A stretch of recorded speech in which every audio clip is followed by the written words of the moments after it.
novamente, a gente faz muitos testes, muitas entradas, e agora acredito que a gente já esteja no momento da discussão e a gente segue de uma forma bem natural,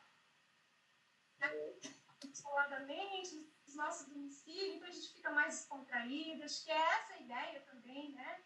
A gente ter um diálogo assim, bem tranquilo, bem natural. E deixo novamente meu agradecimento a você, Chile, por aceitar esse convite, estar aqui conosco. Gostaria, Chile, de fazer uma contextualização sobre a temática inicialmente, né, sobre juventude. Juventude é um tema assim, que ele é visto como algo transversal, né? Ele está presente em várias áreas de ensino, em vários projetos, né? Porque hoje em dia, quando a gente fala de educação, quando a gente olha, por exemplo, para o ensino,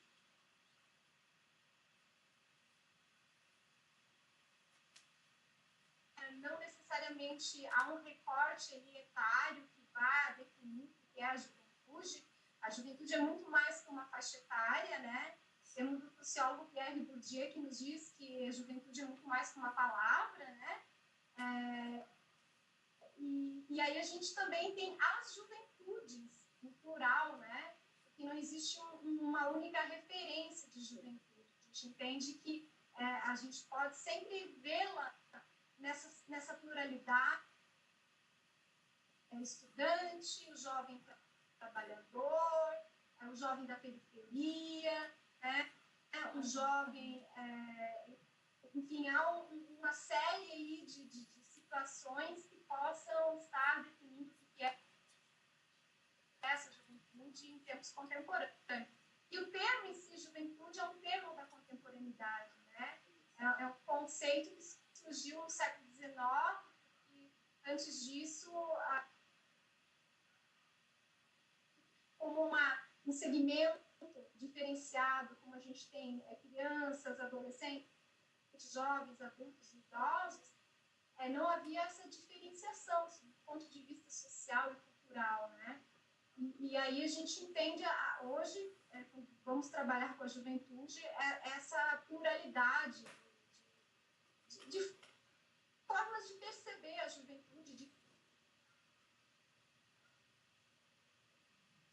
sobre os teus projetos, você enquanto educadora, né, quais são os projetos que você tem trabalhado sobre juventude, como você percebe a juventude.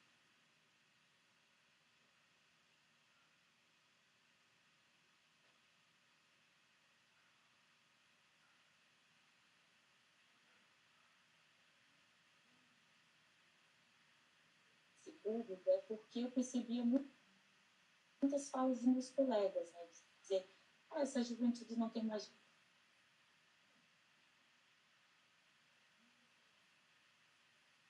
Então, essas provocações me levaram a criar projetos educacionais sempre voltados com metodologia ativa e esses temas transversais que a Diana aqui citou, porque eu não acredito que essa juventude não tem nada com nada, eu não acredito que seja, eu estou tendo divulgativas super bem sucedidas, então está aí a prova que o jovem estimulado, quando ele se torna protagonista, quando ele consegue ter voz, né, em lugar de fala, que tanta gente dialoga, né, nas academias, no mundo da educação, ele consegue se sentir pertencente daquele espaço, né. Falar dos meus projetos, quando eu penso nos meus projetos, eu penso eu tenho tanta coisa na educação, eu selecionei três para estar citando, porque são, digamos, os três que... Depois os outros eu vou dar uma pequena pincelada, até porque nosso tempo, infelizmente... A professora Giana é minha orientadora, e que é um projeto apaixonante, que me fez me revisitar muito enquanto profissional da educação. Eu tive que... o IFSC de Gaspar, eu também sou estudante ali da pós-graduação de pesquisa e prática docente, me trouxe muita expertise acadêmica e teórica. Eu me tornei uma profissional, agora uma pesquisadora, de escrever um projeto atrás do outro. Então, né, a secretária Fabiana está aqui também, projeto que foi contemplado em 2018, nós começamos a aplicar em 2019 e esse ano a gente está aplicando também. Ele basicamente ele é muito audacioso porque ele trabalha com protagonismo jovem. O jovem tem que criar proposta de melhorias para a escola. Então, é o olhar do jovem para aquele espaço escolar. Tanto que a gente, durante esse percurso, os adolescentes, o que eles mais falavam para mim era: nossa, professora, eu estou 9 anos nessa escola e eu nunca percebi como aquele espaço ali da quadra era um espaço feio. Eu passava e era uma coisa comum para mim.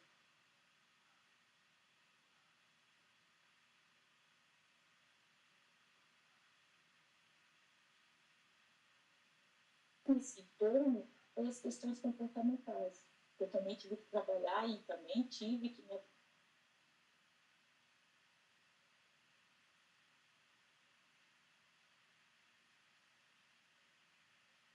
Os alunos em 20 encontros,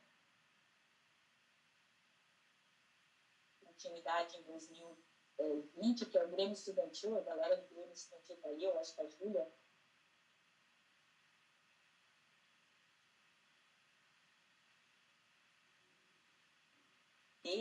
Então, eles trazem as outras turmas para falar em temáticas que eles acham importante. Aí eles só falam sobre depressão, sobre... Eles revitalizaram o Grêmio Estudantil, que a gente está conseguindo o horário de recreio deles. E eles começaram: pô, professora, a prova tem que estar preta, né? A gente quer jogar uma bolinha, quer jogar um vôleizinho, enfim. E aí, eu utilizei ali Saviani, a pedagogia crítica social, que vejo como referência aqui a professora Ana também, que me ajudou muito, porque eu não gostaria que ficasse uma questão senso comum. Eu queria que fosse algo científico. Então, e a cada projeto de melhoria que eles fazem, eles elaboram um infográfico. O processo é dividido em quatro ciclos. Eles olham a escola, coletam as demandas deles, depois eles elaboram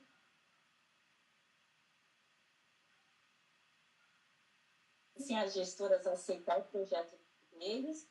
Antes disso, claro, a gente também já faz uma plenária.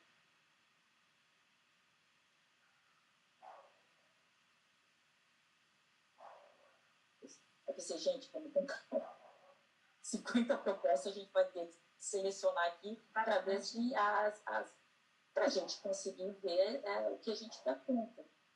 E aí, eles vão para a equipe gestora aprovou, a gente aplica e fiscaliza. Para esse projeto acontecer, obviamente, tem que ter uma gestão democrática, e eu tive muita felicidade na escola onde eu atuo, ali com a casa de... Os alunos, o que eu percebo, eu fiz a pesquisa... A escola Eliseu Guilherme, escola básica na escola estadual, né? Eu trabalhei do 7º ano 3, né, do ensino fundamental, e o 8º ano 1. Esse ano a gente até a gente deu uma paradinha, porque o está sendo sucesso, daí toda semana... Em qual município? Ela fica no município de Ibirama, ali no bairro de Bela Vista, é uma escola bem bacana e está se tornando ali as escolas de projetos. Né? Esse, digamos, que é o projeto que eu mais estou atuando, nós Jovens Líderes. Quando eu comecei ele, eu até pensei... Dá uma hora, projeto, por isso essa questão da gente falar da prática e da teoria.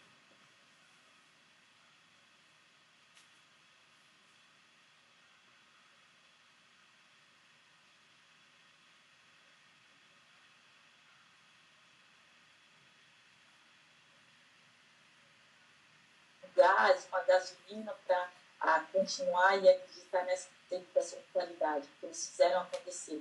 E aí eu deixo uma sinalização de que não tem como ter escola sem alunos. Né? Sem os alunos a coisa não acontece.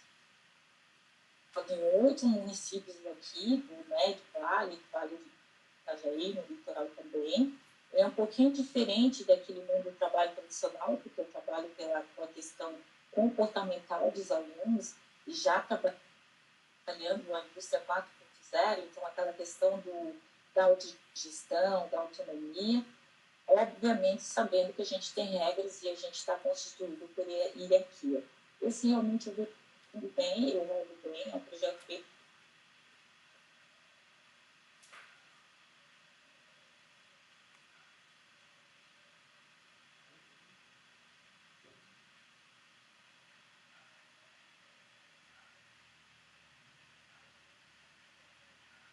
o Cisne Negro também fez ali em nome do irmão também, Wilson. A gente conseguiu trazer as escolas para participarem de 5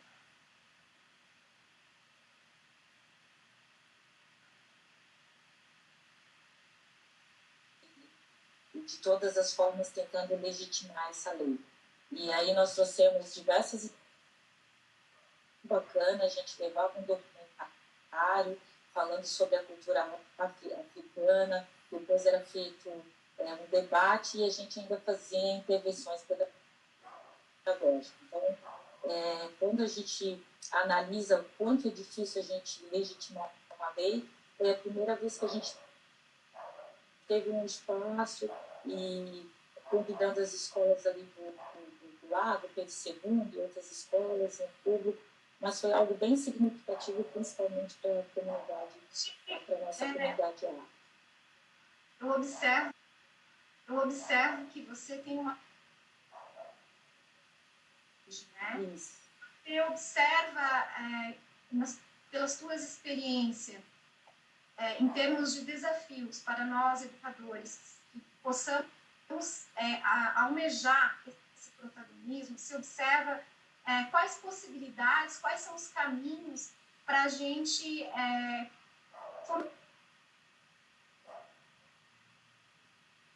decisões. Você acredita que é por via de programas, de políticas públicas de juventude? Como que tu avalia essa questão? Olha, são vários trâmites. Eu acho que o meu primeiro trabalho foi ficar no lugar de escuta. O que eu mais faço com os meus jovens é escutar. Então, quando a gente é educador, a gente quer muito falar e a gente quer muito ter a razão e a gente tem um planejamento certinho e a gente quer que dê certo, que não dê nada errado. E todas as vezes que as coisas se encaminharam para um lugar que eu não tinha nenhuma perspectiva, o que você destacaria? Os projetos que não deram certo.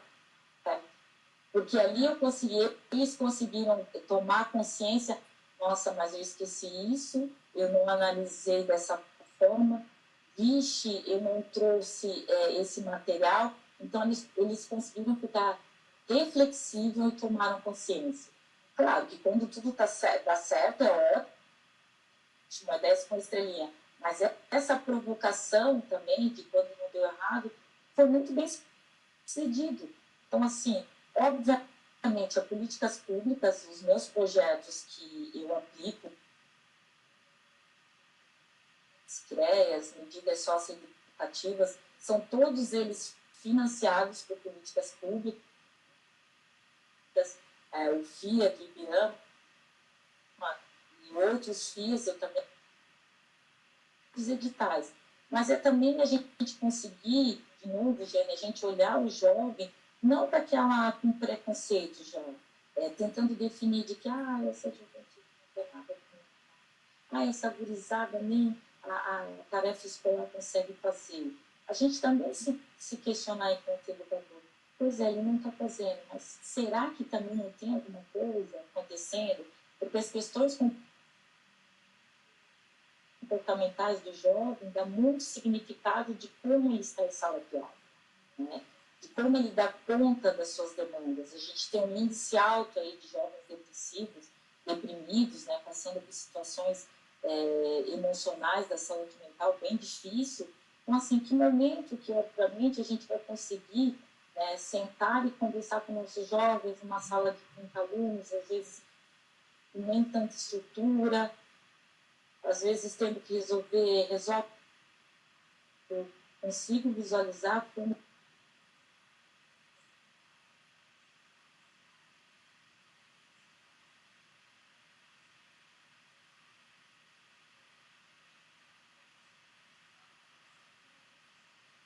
são básica no todo, ensino fundamental, a gente não dá conta. Nem é tanto assim, não, a gente não dá conta. Então, quando a gente consegue fazer nesse contraturno outras propostas pedagógicas para os jovens se envolverem, eles se envolvem. Mas é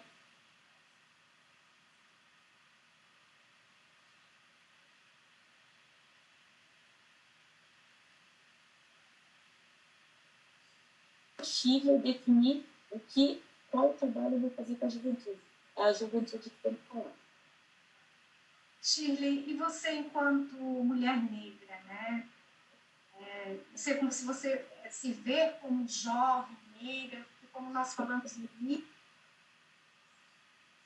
se restringe apenas a uma faixa etária. Né? O jovem está num processo de construção da sua independência, inclusive, e pela tua experiência, pela tua história, enquanto mulher, né, que passou por todos os desafios, como jovem negra, como você, da pandemia, o que você queria falar para a gente sobre juventude negra? Eu analiso que a gente está num momento bem delicado, Giane, e sempre estivemos, né?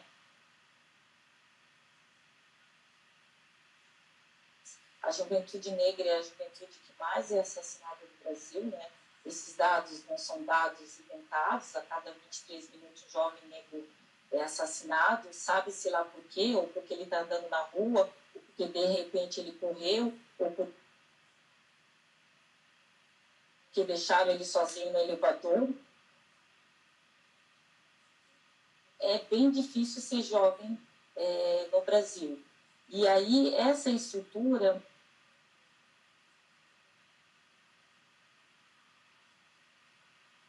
eu escuto muitas pessoas falando em meritocracia, mas somos todos iguais, mas para que cotas, né? Porque, gente, aí cotas a gente vai estar diferenciando as pessoas, para que isso? Só que a gente esquece, né, o nosso histórico, né, o histórico do Brasil, que é um país que veio da escravidão e que não conseguiu fazer os seus acertos da dívida histórica que tem com o povo negro. Essa juventude, principalmente, que na sua maioria está na periferia, na picante, e não tem como a gente julgar, porque eu não sei se eu também tivesse, se eu tivesse uma outra cabeça, eu também seria uma menina que estaria envolvida com tráfico, ou com outras situações que foram apresentadas, de repente eu tive uma estrutura para, na hora desse olhar, da gente tratar as pessoas não com igualdade, sim com equidade, né? Da gente conseguir mudar um pouco o nosso olhar e perceber que as minhas necessidades são diferentes das necessidades da professora. Eu sou de Blumenau, nascida e criada. Eu vou te relatar, o que eu mais respondo aqui em Blumenau é de onde eu sou. Antes, eu era da Bahia. Agora eu sou do Haiti, porque a minha transição fica um pouquinho mais grossa. Então, assim, nunca as pessoas me reconhecem como blumenauense. Então, daqui já dá para sinalizar várias situações. Esses dias eu estava dialogando aqui em casa com meus irmãos, que são bem atuantes também na questão afro. Eu pensei, gente, eu não lembro de um lugar, eu não lembro de ocupar algum espaço, seja ele qual for, que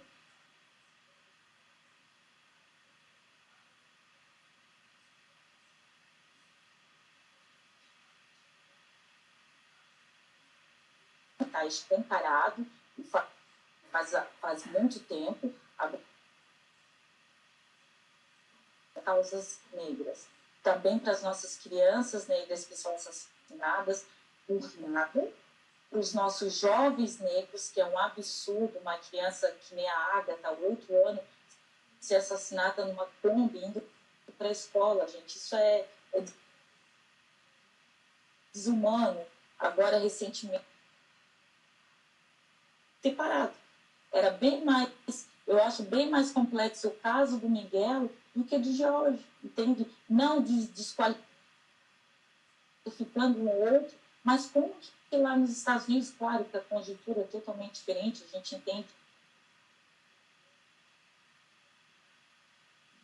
E acabou. Shirley, é uma juventude caçada, resumindo isso. A gente é caçado de todas as formas. Os meus amigos, os meus estudantes negros, quando eles entram no shopping, claro que como eles têm eu como referência, eles falam, professora, toda vez que eu entro no shopping, o segurança me segue. Não sei por quê. E aí tu vai dialogando para ele conseguir. Tem a participação de alguns aqui, inclusive do NEAB, né? A professora Renata também, que faz parte, fez comentários. Todos os meus professores.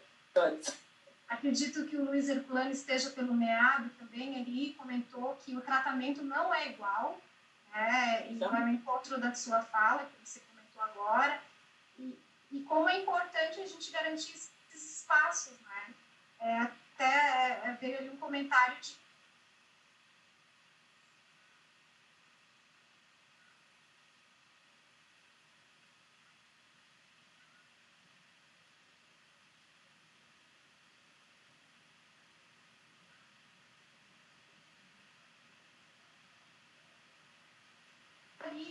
esse novo movimento que, ao mesmo tempo, a gente tem um agravamento da situação, por um lado, a todos esses problemas. Bom, eu analiso que é necessário, sim, como eu já relatei antes, é uma situação que é escancarada, e que bom que estamos debatendo, mas eu acredito que agora a gente tem que colocar em prática. Ok, nós já sabemos que nós somos um país, um planeta extremamente racista, já sabemos que nós estamos nessa situação há muito tempo, e agora o que fazemos? Né? Primeiro, essa questão do lugar de fala. Eu acho que tem várias pessoas negras qualificadas para estarem falando, debatendo, dialogando a respeito, mas eu acredito que também, Jane, é necessário a gente falar do privilégio branco, né? Mas de que as pessoas não negras se identifiquem no sentido de realmente eu tenho privilégio. Então, se eu identifiquei que eu tenho privilégio e eu quero ser uma pessoa antirracista, as minhas posturas na prática têm que ser antirracista também, né? Eu não posso simplesmente olhar para o meu filho, se ele tiver um relacionamento com o meu setor de trabalho, e observar, peraí, mas, nossa, na televisão tem um monte de propaganda,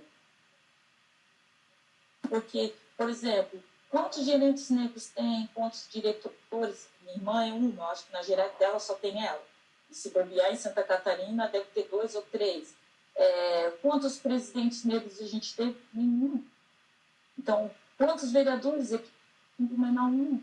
E vereadores, então a gente tem que ocupar espaço de poder e acho que quem tem que vir conosco nessa luta são as pessoas não negras, porque as pessoas têm que compreender que o racismo não é um problema do negro, o racismo é um problema do branco, porque nós somos vítimas dele.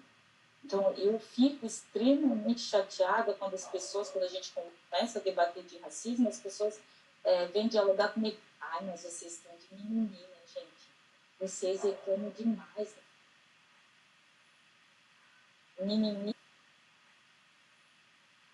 Mimimi é a dor que tu não sente que eu sinto.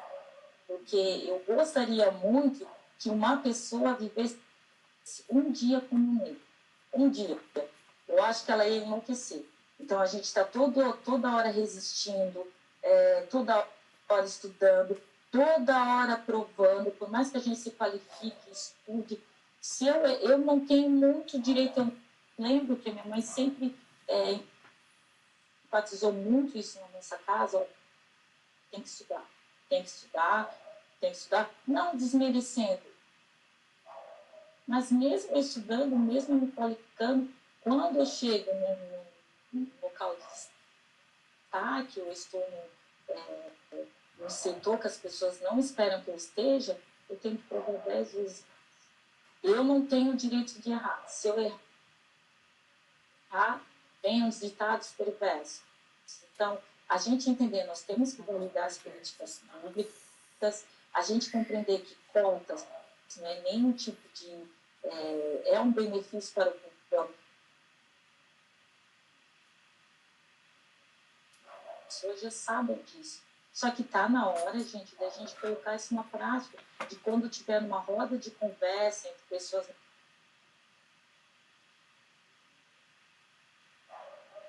Vão querer nos... Eu já expliquei, vão querer te escravizar também? Não, querido. É uma dívida histórica. E aí eu dou um exemplo simples. Você tenta analisar o avô de vocês, que trabalhou 60 anos numa casa, depois simplesmente olham para ele e falam, oh, meu bem, agora você está livre, vá seguir o seu caminho, com 60 anos. Até a gente conseguir se reestruturar de toda essa situação, vai demorar horrores. E a gente tem que compreender que até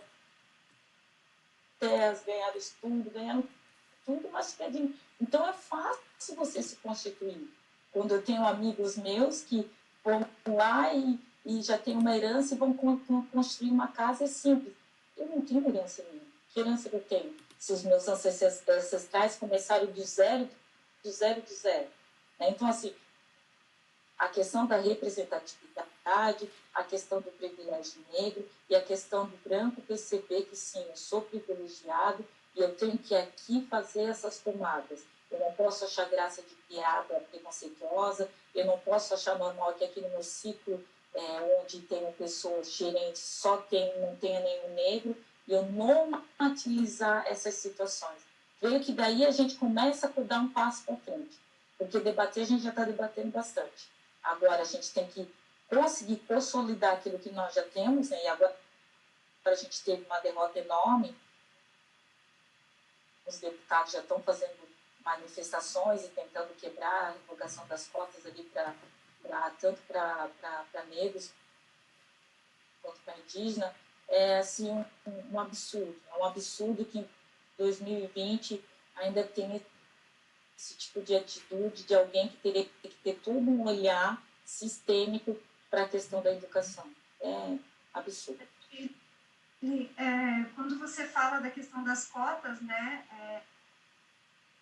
olhar lá para o passado, por exemplo, na década de 60, havia cotas para filhos de fazendeiros estudarem nas universidades. E naquele momento não gerou tanta polêmica, né? Principalmente os negros, houve uma resistência da sociedade e houve uma referência na Constituição de que somos todos iguais. Só que o que você coloca é que para nós sermos iguais, nós precisamos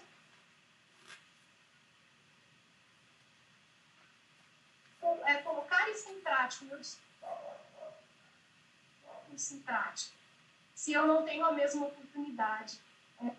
Eu fiz uma pesquisa no mestrado e eu conversei com um jovem negro no currículo dele. Ele dizia, professora, eles passavam pelo primeiro setor, eu não chegava até o segundo, porque na minha foto já revelava a minha etnia. E aí eu era eliminado. Então, como que a gente vai garantir que essa juventude tenha um espaço de representatividade, de inclusão, né? Então, realmente é um grande desafio, né, Chile? Se você pudesse falar um pouquinho sobre o contexto político que nós estamos vivenciando, Chile, esse trajeto do bloco final, né? Você já trouxe alguns elementos sobre a questão do ministro da Educação, né, uns dias antes, que já colocou ali as cotas nas pós-graduações, e aí também uma parcela do nosso público jovem, de nível superior, porque a gente tem juventude estudando até a pós-graduação, e todo esse cenário político aí de pandemia, trazer uma fala nesse sentido. Eu não sou muito otimista para esse desgoverno que nós estamos passando, assim, e realmente, para mim, é com muita dor que eu gostaria de não... Se eu pudesse, assim, sumir, dar um tempo e retornar, eu retornaria, mas, obviamente, como o meu povo é de resistência, nós vamos resistir mais um pouquinho. Acho que a gente está no momento mais delicado do Brasil, e mais validar ciências, e para mim isso é o apocalipse, porque como que eu posso duvidar de um médico que está me dizendo, querida, fique em casa, porque é perigoso, e deu todas as coordenadas, agir nessa situação, tratar uma pandemia, e aí a gente vê um presidente que diz que é só...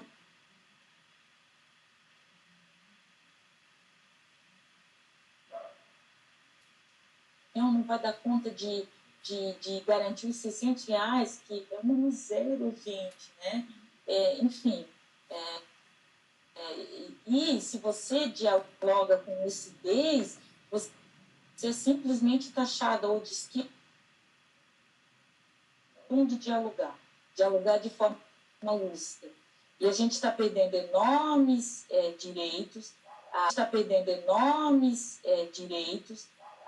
tudo que foi consolidado em outros governos, a gente está vendo a coisa desdanhar. O primeiro caso de pandemia foi de uma empregada doméstica negra, ela pegou,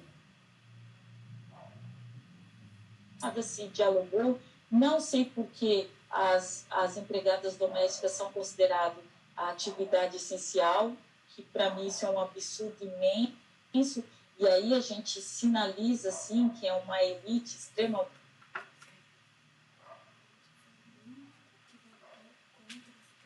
Empregada vem limpar a sua casa quando a gente está numa pandemia. E, enfim, as periferias sem nenhum acesso a nada, totalmente desabandonadas, a gente não preocupado em resolver a situação, e sim nós estamos resolvendo questões do Queiroz, questões desse governo totalmente desorganizado, e se tu dialoga é porque você é comunista. Então, é bem difícil, acho que a gente tem que fortalecer a nossa ciência, e parar com esse fundamentalismo religioso. Cada um tem o direito de seguir a religião que for, eu mesmo tenho a minha religião e acredito muito, mas eu acredito, antes de tudo, na ciência. Olhar os nossos invisíveis de forma responsável, eu tenho que tratar de forma diferente a galera que está na periferia, porque como é que uma pessoa que está no barraquinho, aqui em Blumenau, tem visitei aquela galera toda, está lá um quadradinho, tem 9 pessoas, como é que elas vão fazer o isolamento social, gente? Que momento? Vai ficar uma galera fora de casa e outra dentro? É isso? Então, assim, é bem delicado. A gente, até aqui em Santa Catarina, passou por momentos também delicados, com essa questão dos respiradores, que tu não entende, gente, da onde que saiu disso, tendo empresas aqui que fazem por valores bem menores. Então, assim, nós estamos no pior momento politicamente que nós poderíamos. E por isso que a gente está aí em 50 mil, né? Já deve estar 51, porque a gente está desabandonados, discutindo bobagens, porque esse governo só quer discutir bobagens, só quer ficar falando do que se passou, não tem nenhum plano de ação, eu não consigo visualizar um plano de ação. Em outros países, em trabalhar, gente. Assim, se tira o meu poder aquisitivo, eu estou com a minha família em casa, sem receber, eu vou estar tranquilo? Eu vou querer trabalhar, gente. Aí as pessoas que teriam que ter acesso aos R$600, que já é um apocalipse para mim, não estão tendo acesso. Aí tu vê casos de militares que conseguiram acessar, empresários, assim, uma coisa que eu jamais pensei que está passando em 2020. Assim, eu estou perplexa, não me sinto positiva, eu vejo muito uma galera, vamos lá, vai dar tudo certo, vamos rezar, isso, aquilo. E é existindo e assinando, enfim, acompanhando, se indignando, porque não é possível. E aí, quando eu vejo o governo dizendo que não há união, não tem dinheiro para pagar os R$600, por que se não se pensa numa reforma política, né, gente? Tirar todos aqueles benefícios políticos e judiciários. Então, povo, R$600 é muito. Então, por que se está todo mundo passando por esse momento delicado, vamos. Eu nunca pensei estar vivenciando. Eu não me sinto otimista. Eu acho que não acredito que a pandemia irá nos tornar melhor. Isso não é uma questão pessimista, porque eu acredito que as pessoas só mudam quando elas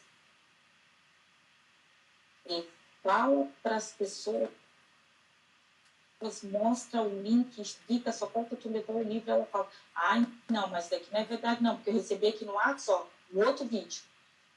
Estão me dizendo que é isso daqui.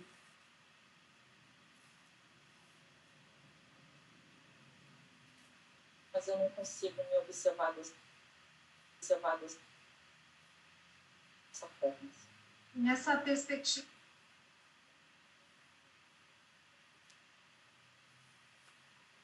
assim, a sociedade como um todo, a paciência, a vida, mas não, a gente precisa entender que isso é fruto de construção social, faz parte das relações humanas, somos nós responsáveis enquanto sociedade por todas essas desigualdades, né?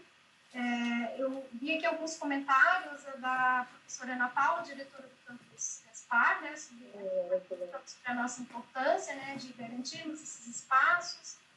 Também teve outros comentários ali anteriores sobre a importância da educação pública, né, para a juventude. Como é fundamental a gente levantar a pauta da educação pública, gratuita, de qualidade, para que seja possível garantir espaços de formação humana para a juventude negra, juventude de periferia, né, para toda a juventude que contempla essa diversidade humana, a comunidade LGBT. Sim. A gente tem muita demanda infantil, que também é importante. Sim.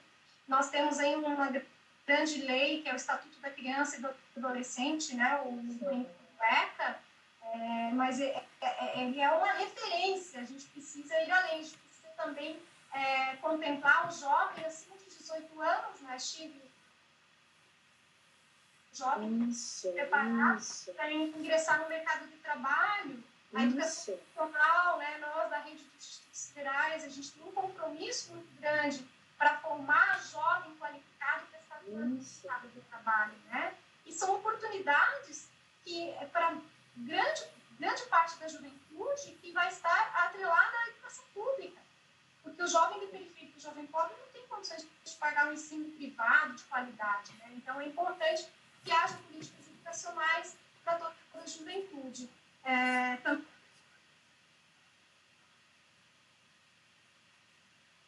Também se manifestou, né? 51 mil mortos já, né? E aí a gente vê a fragilidade do sistema, né? Toda essa criticidade que você traz, né, Chico, sobre esse governo que é contra as cotas. Então, a gente vê que presidente a gente tem, como que ele vai representar a comunidade negra, né? Então, é importante esse movimento de criticidade para fazer a resistência, para dizer, não, as coisas não estão na normalidade, a gente não cicatrizou ainda as consequências da escravidão num país que foi o último a abolir a escravidão, né, entre os países aqui da América Latina. Então, é fundamental. Chile, eu vi alguns comentários aqui para que a gente possa ter um segundo momento de discussão, né, o pessoal está pedindo. A gente está assim, indo para os finalmente aqui. E a Thelma também se manifestou. Thelma, estou muito feliz com essa live. Que bom, a gente também é recíproco o nosso sentimento aqui de a gente poder garantir esse espaço. E eu gostaria, Chile, que você gostaria de comentar um momento, assim, sem um tema em específico, em relação à juventude hoje no Brasil. Que pena que acabou, foi bem gostoso. Eu quero agradecer a professora Tiane. Muito pertinente a gente estar dialogando a respeito da juventude. E também eu sou uma defensora da política da educação de qualidade, básica, tanto SUS, enfim, tudo que é público a gente tem que defender. Nós que somos a gente pensa no Brasil se não tivesse o SUS. Acho que a gente já estava 200 mil mortes, enfim. Mas gostaria de agradecer aos meus estudantes da Escola Guilherme, gostaria de agradecer ao FIA, ali representado pela secretária Fábio, que oportunizou esses alunos incríveis, dizer que trabalhar com a juventude ainda me dá esperança. Então, por isso que é algo que eu insisto tanto, porque olhar para essa gurizada, ver eles se articulando, ver a forma que eles trabalham, que é tão diferente da nossa, né? Eu, por exemplo, eu preciso de silêncio total para me conseguir construir algo. Quando eu vejo os meus alunos trabalhando, eles estão escutando comigo, estão ali, estão aqui, eu penso, meu Deus, tudo consegue, eu não consigo. E sai coisas bonitas, são jovens que me dão esperança que em algum momento as coisas vão ficar melhores. Eu acho que nós não vamos ficar sempre nessa dificuldade que estamos passando hoje, extremamente mais sensíveis, né? E conseguindo aceitar melhor, ser mais empático, eles se veem com mais afeto, né?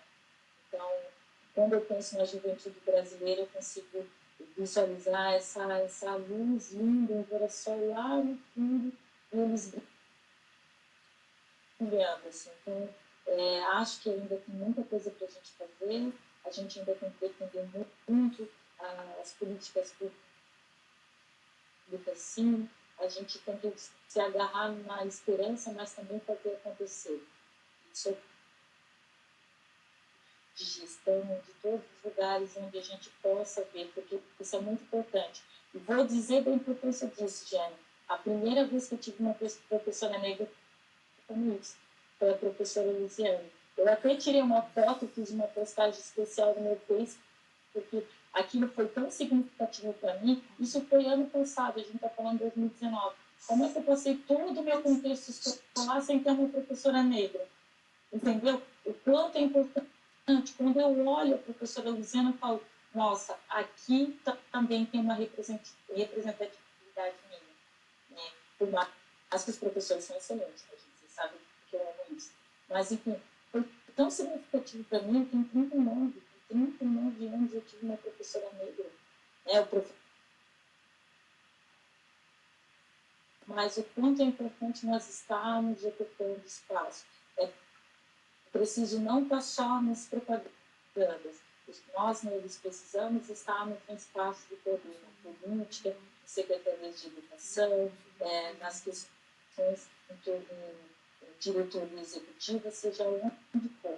Existe um grupo muito forte de negritude que está se organizando. Ainda tem jeito. Ainda tem jeito. Gratidão, professora Jane, te adoro. Professora Luiziane Chile, bem lembrado dela, está em Petrópolis, né? E realmente a gente sente falta de ter presença de mais negros na sala de aula, desde o ensino médio até a pós-graduação. É uma luta para incluir, e sem sombra de dúvida, as políticas afirmativas, né? As cotas, elas fazem toda a diferença para poder garantir esse espaço de representatividade. Toda a comunidade aqui do Vale do Itajaí, de Santa Catarina, espero que em outros momentos, conforme o pessoal comentou ali, live parte 2, a gente possa, né, dar seguimento a essa discussão. Sim. E obrigada a todos que participaram, todos que se manifestaram. Não foi possível responder a todos aqui, mas que ficam nos nossos corações, né? O carinho de todos aqui que se manifestaram. Maravilhosa. E parabéns, orientadora maravilhosa. é isso.